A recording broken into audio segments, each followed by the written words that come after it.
அறிவியல் பொருளியல் கலையியல் பொதுவியல் அனைத்திலும் நிலைப்பது நம் சாயின் வாழ்வியல்.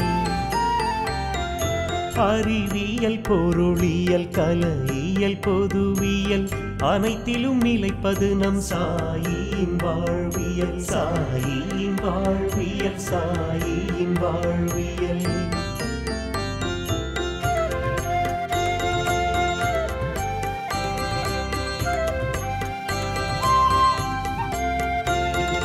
சாய்ராம் ஜெய் சாய்ராம், சாய்ராம் ஜெய் ஜெய் சாய்ராம்.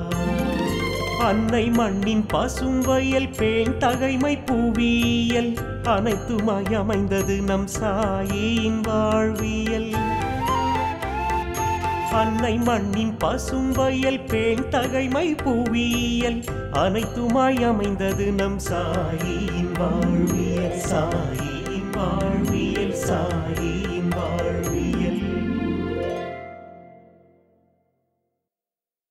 ஷிரடி சாய் அருளிய வாழ்வியல் நிகழ்ச்சி மூலமாக சாய் குழந்தைகளான உங்கள் அனைவரையும் சந்திக்கிறதுல எனக்கு ரொம்ப சந்தோஷம். இன்னைக்கு இந்த நிகழ்ச்சி மூலமாக நம்மளுடைய சத்குரு சாய் அவர்களுடைய பாதங்களில் நமஸ்கரித்து முழுமையான சரணாகதியை அர்ப்பணித்து இந்த நிகழ்ச்சியை துவங்குவோமாக. அவர் சொல்லிக் கொடுத்த பல அருமையான நமக்கு உதவக்கூடிய அன்றாட வாழ்க்கையில் நாம் வெற்றி அடையக்கூடிய வழிமுறைகள், அந்த உபதேசங்கள், பொன்மொழிகள் எல்லாத்தையும் கற்றுக்க போகிறோம். ஓம் அச்சிந்தைய மஹிம்னே நமஹ. ஓம் அரிய ஒன்னா மகிமையுள்ள சாவிக்கு நமஸ்காரம். ஓம் அச்சிந்திய மஹிம்னே நமஹ. கங்கை தனை பதப்பிரவாகம் செய்திடும் சாயி, கங்கை மங்கை சிரம் தரித்த சிவமே சாயி, தங்கமும் ஓடும் ஒன்று என்று எண்ணிடும் சாயி, அங்கியாக கப்பனி தன்னை அணிந்திடும் சாயி, எங்கும் எதிலும் வியாபித்து நின்றிடும் சாயி, எங்கள் உள்ளம் உயர்ந்திட உபதேசிக்கும் சாயி. இது 51வது வாக்கியம், முதல் அத்தியாயம்.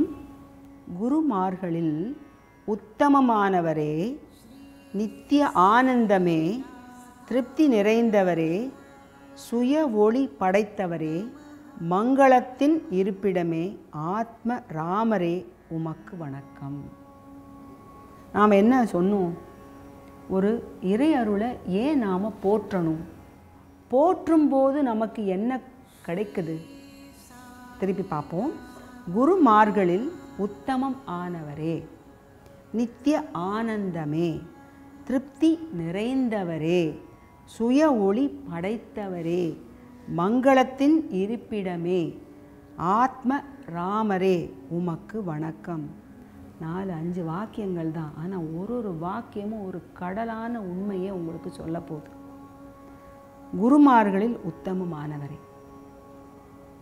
ஒரு குரு தான் ஒரு மனிதனை அந்த இறையோட இணைக்க முடியும். இப்போ நாம் ஏற்கனவே பார்த்த மாதிரி ஒரு மனிதனுக்கு கர்மானா என்னது? தன்னுடைய செயல், அந்த செயலுக்கு கிடைக்கக்கூடிய பிரதிபலன், ஆக்ஷன் அண்ட் ரியாக்ஷன். நான் என்ன விதைக்கிறேனோ அந்த விதையோட அறுவடையை நான் தான் பண்ணணும். அதை யாரும் மற்றவர்கள், யார் உன் வயிற்றில் பிறந்த குழந்தையாக இருந்தாலும், உன்னுடைய குடும்பத்தில் எந்த ஒரு இணைந்த அங்கத்தினராக இருந்தாலும், நீ போட்ட விதையுடைய அறுவடையை அவங்களால் அறுவடை செய்ய இயலாது. அப்போ ஒரு உத்தமமான ஒரு குரு நமக்கு இருக்கும் பொழுது வேறு நாம் என்ன செய்யணும்? ஒரு மனிதனும் தான் விதைத்த விதையுடைய அறுவடையை பண்ணும் பொழுது இந்த ஆத்மா, அதாவது இந்த சுயம், அதற்கு அழிவு கிடையாது. எல்லாருக்குமே தெரியும். இந்த உடம்புங்கிறத ஏற்கனவே பார்த்தோம், நம்மளுடைய இறைவனின் தேர், அதாவது நம்மளுடைய சுயமான இறையருளை தேரோட்டி அவர். அதுக்கு 2 சக்கரம், இந்த மனமும் இந்த உடம்பும். இந்த ரெண்டும் இந்த உடம்போடு அழியக்கூடிய பொருள். அந்த அழியா பொருள் இந்த கொஞ்சம் தூரம் ஒரு தேரில் போகும், அப்புறம் அது தேரை மாற்றிக்கும், அவ்வளோதான். அதோடைய ஜேர்னி நெவர் எண்டிங். அப்போது இந்த குரு என்ன நமக்கு பண்ணுவார்? உத்தமமான குரு நமது சத்குரு. எப்படி அப்படின்னா, நாம் ஏதோ ஒரு தவறு பண்ணிட்டோம், அந்த தவறுடைய பிரதிபலன், அந்த ரிசல்ட் இப்போ அனுபவிச்சுட்டு இருக்கோம். ஆனால் அதை அனுபவிக்கும் போது அதை உணர்றோம், ஆஹா சத்குரு தெரியாமல் ஏதோ ஒரு பண்ண தவறுடைய அந்த பிரதிபலனை இப்போ அனுபவிச்சுட்டு இருக்கேன். உங்கள் காலை நான் கெட்டியாக பிடிச்சின்ட்டேன், உங்களை போல் இந்த உலகத்தில் வாழணுங்கிற உண்மையை தெரிஞ்சுன்ட்டேன். அப்போ நான் என்ன பண்ணணும்னு நினைக்கிறதுக்கு முன்னாடி இந்த உத்தமமான சத்குரு என்ன பண்ணுவார்னா, நம்மளுடைய கர்மாவின் பிரதிபலனை, தேவையற்ற பிரதிபலனை அழிக்கக்கூடிய ஒரு பெரிய மகான். இன்னைக்கு நீ உணர்ந்து நல்வழியில் போகும் பொழுது முன்னாடி இருக்கக்கூடிய அந்த கர்மாவுடைய அந்த பலனெல்லாம் அழித்து உன்னுடைய அந்த ஆத்மாவை அப்படி மிளிர வைப்பார். உண்மையாக அதோடைய சுய ரூபமாக அவராக அதில் இருக்கக்கூடிய அந்த மாயெல்லாம் போக்கிட்டு அந்த கஷ்டங்களெல்லாம், சரி தெரியாமல் நீ அன்றைக்கி பண்ணிட்டியா, இன்றைக்கி வா நான் இருக்கேன் கையை பிடிச்சிக்கிறதுக்கு அப்படின்னு சொல்லக்கூடிய உத்தமமான சத்குரு. ஸோ நான் அன்றைக்கி பாவம் பண்ணிட்டேன், இன்றைக்கி கர்மாபா அனுபவிக்கணும்னு புலம்ப வேண்டியதே கிடையாது. அப்போ அவர் கொடுத்த அந்த சிந்தனையை யூஸ் பண்ண பழகும் பொழுது அந்த உத்தமமான சத்குரு நீ பண்ண தவறுலேருந்து உன்னுடைய சிந்தனையை மாற்றி நேர்வழிப்படுத்தி சந்தோஷமாக வாழ வழிவகுப்பவர் உத்தமமானவர். அப்புறம் நித்திய ஆனந்தம் ஏற்கனவே நம்ம பார்த்தோம். சத்தியம் ஞானம் அனந்தம் பிரம்மம். நாம் இந்த உலகத்தில் சத்தியம் பீயிங், அந்த இறைவன் நமக்குள்ளே இருந்து நம்மை பீயிங்காக இருப்பவராக வாழ வைப்பது நிஜம். அந்த உண்மையை உணர்பவர் ஞானமுள்ளவர். அப்போ இன்னொன்று என்ன ஞானத்துக்கு? இந்த உடல், இந்த மனம், இந்த சுயம் மூணுமே எல்லையற்ற ஆற்றல் படைத்த அந்த சத்குருவின் ரூபமாக நமக்கு கொடுக்கப்பட்டிருப்பதை உணர்தல். அந்த உணர்ந்து விட்டால் நம்முடைய வாழ்வில் இல்லாமை என்பது அழிந்து விடுகிறது. அனைத்தும் என்னால் முடியும் நல்லவைகளாக இருப்பது, என்னுடைய ஒரு எண்ணத்தையும் அந்த சத்குருவின் எண்ணமாக, அவர் நமக்கு கொடுத்த ஒரு சரியான எண்ணமாக எண்ணி செயல்படும் பொழுது ஆனந்தத்தை தவிர்த்து வேறு எதுவுமே நம்மளால் அனுபவிக்க முடியாது. இயல்பாக, ரொம்ப இயல்பாக எப்படி ஒரு ரோஜாப்பூ தானாக மலர்ந்து அந்த வாசனையை கொடுக்குதோ அதை மாதிரி மனிதனும் அன்றாட வாழ்க்கையில் மிக சந்தோஷமாக வாழக்கூடிய ஒரு ஜீவராசி தான். அப்போ அந்த எண்ணத்தை, அந்த சரியான அந்த ரைச்சியஸ் பாத், அந்த வர்ச்சுவஸ் பாத், அந்த சத்குருவின் ஆதார விந்தங்களில் அப்படி கொடுத்துட்டு நம்ம போகும் பொழுது அந்த நேர்வழி பாதை நமக்கு கிட்டும். அப்புறம் நித்திய ஆனந்தம் நிச்சயம். ஓம் அச்சலாய நமஹ. ஓம் சலனம் அற்ற சாயிக்கு நமஸ்காரம். ஓம் அசலாய நமஹ. பேன் தகைமை வாழ்வு முறை விழிப்புணர்வுக்காக. நீங்கள் உங்களை மாற்றிக்கொள்ளவில்லை என்றால் சமூகத்தில் உங்களால் மாற்றத்தை ஏற்படுத்த இயலாது. பேன் தகைமை வாழ்வு முறையே மனித வாழ்வை இனி காக்க வல்லது.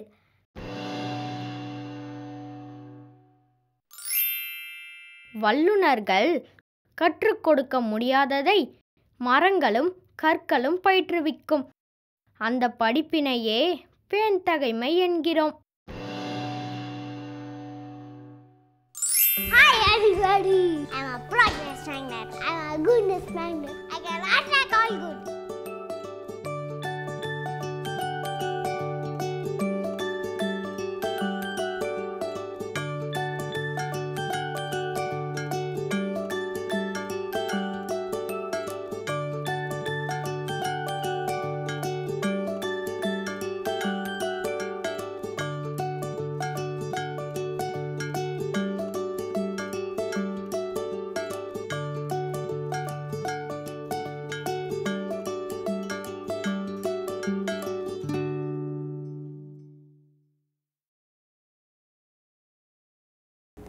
திருப்தி நிறைந்தவரை, அந்த கண்டென்ட்மெண்ட். நம்ம சொல்கிறோம் திருப்தி அப்படின்னா என்ன? நமக்கு எது சரி அப்படிங்கிறதை உணர்த்தும் நமது சத்குரு அது நம்ம எண்ணத்துக்கு முன்னாடி நமக்கு கொடுக்கும் பொழுது அவர் எப்படி திருப்தி நிறைந்தவராக இருக்கிறாரோ அது மாதிரி நமக்கும் திருப்தி நிச்சயமாக கிடைக்கும். திருப்திங்கிறது பொருள் அல்ல, திருப்திங்கிறது அந்த இறையருளை உணர்ந்து வாழ்தல். அதை விட என்ன பெரிய சந்தோஷம் நமக்கு கிடைக்க போகுது? அந்த திருப்தி நிறைந்தவராக அவரை போல வாழ்வது. சுய ஒளி படைத்தவரே.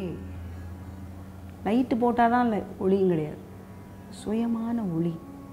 அது ஒரு தீர்க்கமான ஒளி, எல்லாத்தையும் அப்படின்னு சந்தோஷம் அடைய வைக்கக்கூடிய ஒரு ஆற்றல். அதை தான் ஒளின்னு சொல்கிறோம். அதை தான் நம்ம என்ன சொல்கிறோம்? குரு. அந்த அஞ்ஞானத்தை நீக்கும், அந்த கு என்ற இருளை நீக்கும் அந்த மகான், அந்த மாபெரும் ஒளி. இங்கே ஒளிங்கிறது என்னன்னா லைட் இல்லை, உன்னுடைய மனசில் இருக்கக்கூடிய அந்த மாயை, அந்த அஞ்ஞானம், அதை போக்கி நீ என்ன உண்மை அப்படிங்கிற நிஜமான அந்த ஒளியை உணர்த்துவது. சுய ஒளிங்கிறது ஒரு மனிதனுக்கும் கொடுக்கப்பட்டிருக்கும் அந்த இன்ஃபினிட்யூட், அந்த பேராற்றல். உடம்புலையும் எண்ணத்திலையும் சுயத்திலும் இருக்கக்கூடிய அந்த பேராற்றை உணர்வது தான் அந்த சுய ஒளி. அப்போ சுய ஒளியோட ஒரு மனிதன் வாழ பழகுவது எப்படி? அந்த படைத்தவர் நமக்குள்ளே இருப்பதை உணர்தல்.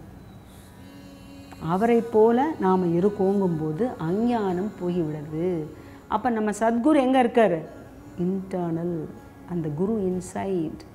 ஸோ அப்போ நம்ம சத்குரு நமக்குள்ளே இருக்கும் விஸ்வரூப சாயி நம்மளுடைய குரு.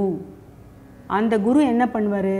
அஞ்ஞான இருளை போக்கி ஞானத்தை மிளிர வைப்பார், சுய ஒளியை உணர வைப்பார்.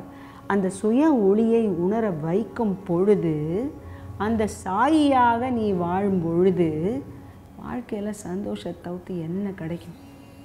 அற்புதமான ஒரு வாழ்க்கை தான் மனித வாழ்க்கை. அதை புரிந்து அன்றாடம் ஒரு க்ஷணமும் வாழ நமக்கு வாய்ப்பு கொடுக்கப்பட்டிருக்கு. அந்த வாய்ப்பை உணர்ந்து சுய ஒளியாக இருப்பது, அவரை போல இருப்பது மங்களத்தின் இருப்பிடம். மங்களம்னா என்னது? எல்லாம் நிறைவாக, சந்தோஷமாக, சுபமாக இருப்பது. எல்லாத்தையும் அந்த நிறைவு, அதுதான் அந்த மங்களம். அது நமக்குள்ளே இருக்கும் அந்த சாய். அவர் நமக்குள்ளே இருக்கும் பொழுது அது நிஜமாக நமக்கு கிட்டும். எம்மை நன்கு அறிவீர்னு முன்னாடி படித்தோம். அப்போ ஆத்ம ராமர், நம்மளுடைய ஆத்மாவே அவர் தான். அவருக்கு வணக்கம்.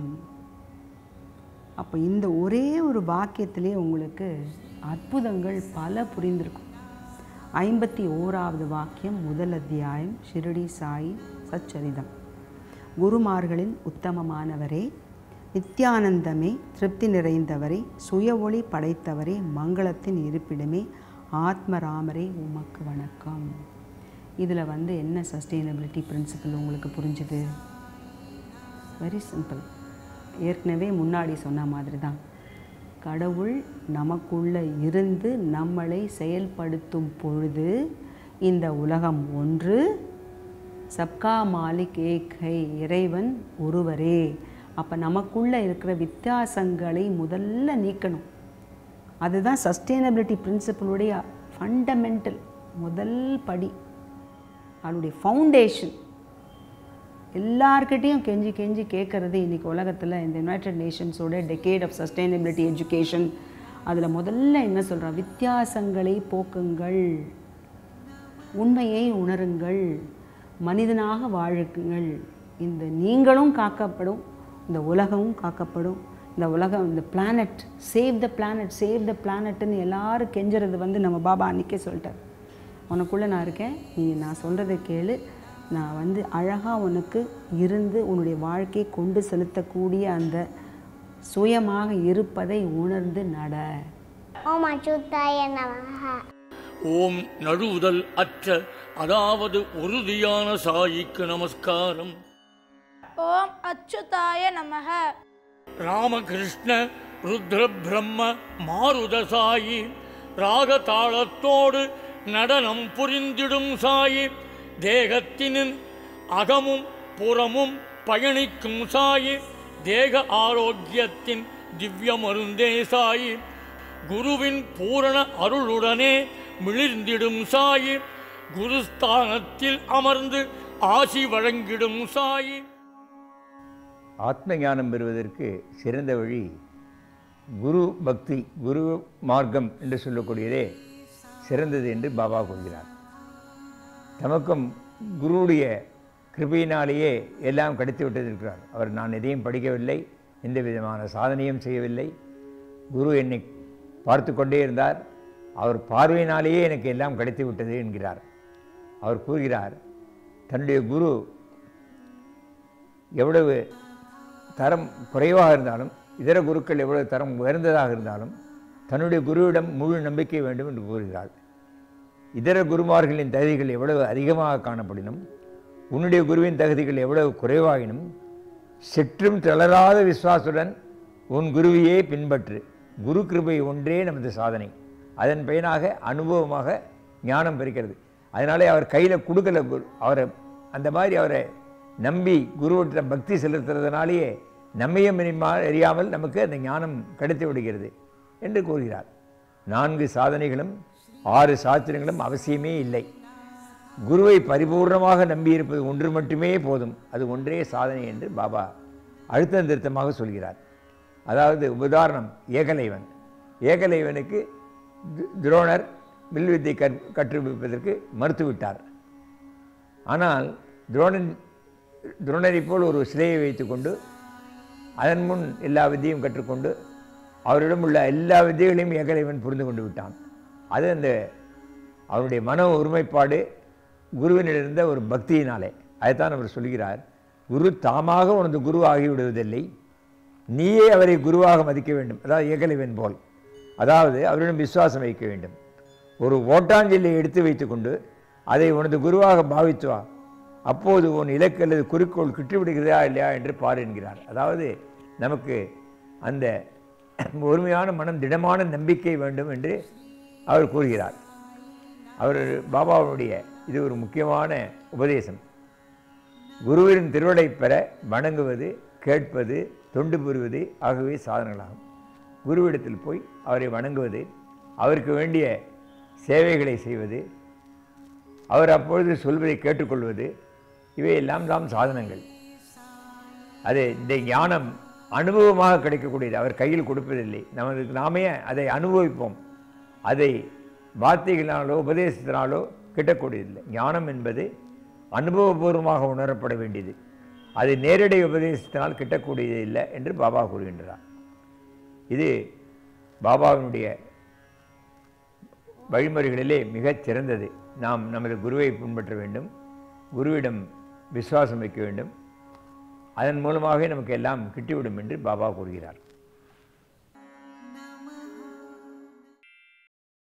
இயற்கையின் வடிவமைப்பான பெண் தலைமை வாழ்வு முறை தனி மனித வாழ்வு முறையாகவும் சிந்தனை முறையாகவும் மாறுகையில் ஒவ்வொரு தனி மனிதனும் தான் எவ்வளவு அற்புதமாய் படைக்கப்பட்டிருக்கிறோம் என்பதை உணர்கிறான்.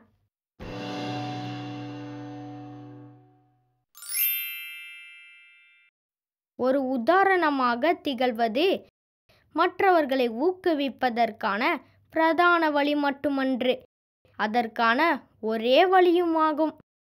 அவ்வழியே பெண் தகைமை வாழ்வு முறையாகும். Hi everybody!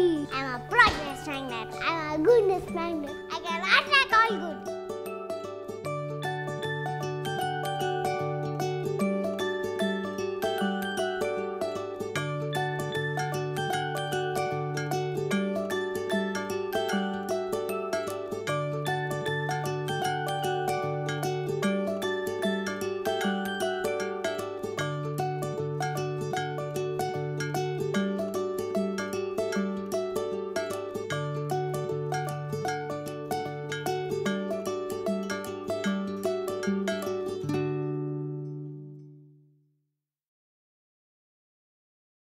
53வது வாக்கியம்.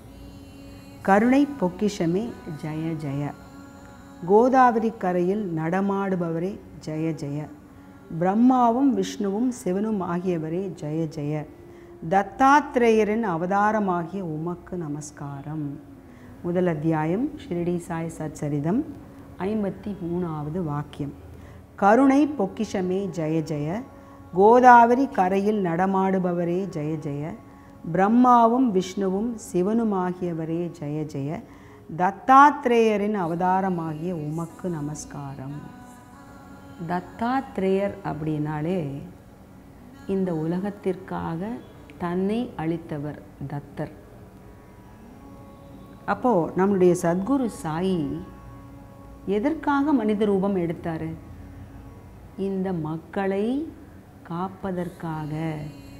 இறைவன் எங்கோ இருக்கிறார் என்று அலைப்பாயும் இந்த மக்களை உனக்குள்ள அந்த இறைவன் இருப்பதை உணர்த்துவதற்காக அந்த மனிதனைப் போல ஒரு அவதாரம் எடுத்து ஒரு மாபெரும் எக்ஸாம்பிள், ஒரு எடுத்துக்காட்டாக மனிதனுக்காக இந்த உலகில் வந்து வாழ்ந்தவர்.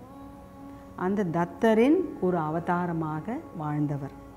அந்த தத்தாத்ரேயர் நீங்கள் பார்த்தீங்கன்னா அவருடைய சரிதத்தை படிக்கும் பொழுது இயற்கையே எனக்கு குருன்னு சொன்ன ஒரு பெரிய ஒரு விஸ்வரூபம் அவர். அவர் சொல்லி கொடுத்தது, எனக்கு என்னை சுற்றி இருக்கிறது எல்லாமே எனக்கு குரு. எனக்குள்ளே இருக்கிற இறைவன் எனக்கு குரு, என்னை சுற்றி உள்ள சூழல் எனக்கு குருன்னு சொன்னவர் அந்த தத்தாத்ரேயர். அப்போ அந்த தத்தாத்ரேயருடைய அவதாரமாக எடுத்த சத்குரு நமக்கு என்ன சொல்லி கொடுத்துருப்பார்? இயற்கையிலிருந்து நாம் படிக்க வேண்டிய பாடங்கள் என்ன? தத்தரின் வழிவந்த நமது சத்குரு நமக்கு சொல்லி கொடுத்த பாடங்களை பின்வரும் அந்த எபிசோட்ஸில் நம்ம பார்ப்போம். ஒரு விஷயத்துலையும் நம்ம படிக்க வேண்டிய விஷயங்கள் ஒன்று இருக்கும். அதை அவேர்னஸோட உணர்ந்து படிக்க வேண்டும். கருணை பொக்கிஷம் அவர். அதுக்கப்புறம் கோதாவரி கரையில் இருந்தவர். ஷிரடி கோதாவரி கரையில் இருந்ததுனால நடமாடும் அந்த மகானுக்கு நமஸ்காரம். பிரம்மாவும் விஷ்ணுவும் சிவனும் ஆகியவர் அப்படின்னா என்னது? எந்த ஒரு பொருளும் இந்த இயற்கையில் படைக்கப்படும் பொழுது படைக்கப்படுதல், ஸ்திரமாக இருத்தல், அதுக்கப்புறம் அந்த மாற்றத்தை எடுத்துக்கொண்டு அடுத்த ரூபமாக மாறுதல். ஸோ இந்த மூணுமே ஒரே ரூபமாக நமது சத்குரு நமக்குள்ளே இருப்பவர். அப்போது நாம் அவரை நமது எண்ணமாக கொண்டு கடைப்பிடிக்க வேண்டிய இந்த வாழ்க்கை எப்படி இருக்கும்? ஓம் அஜாய நமஹ. ஓம் பிறப்பற்ற சாயிக்கு நமஸ்காரம். ஓம் அஜாய நமஹ.